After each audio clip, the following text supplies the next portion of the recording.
আদাব, নমস্কার ও আসসালামু আলাইকুম। আসেন এই দুইটা ভিডিও আগে দেখে নেই, তারপর কিছু কথা বলি।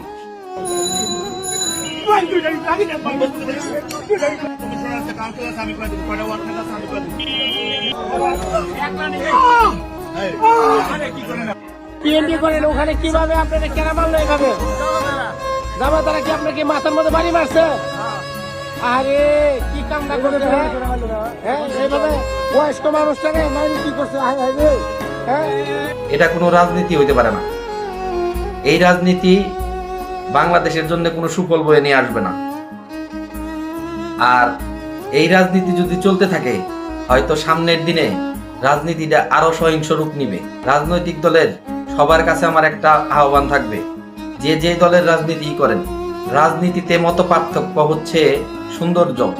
আর সেই সৌন্দর্য যদি নষ্ট করে ফেলেন আপনারা, তাহলে হয়তো একদিন রাজনীতি নষ্ট হয়ে যাবে।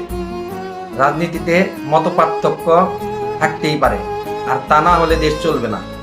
কারণ সবাই যদি এক দলের সমর্থক হয়, তাহলে দেশ যারা চালাবে সেটাই ঠিক হয়ে যাবে। আর যদি রাজনৈতিক মত পার্থক্য থাকে, তাহলে হয়তো একজনে ভুল করলে আরেকজন শুধরাইয়া দিতে পারবে। আর সেটাই হচ্ছে রাজনীতির সৌন্দর্য। আর সেই সৌন্দর্যটা আমরা নষ্ট না করি। এই দেশ আমাদের, এই দেশের মানুষগুলোও আমাদের, সবাই ভাইয়ের মতো মিলামিশা থাকি।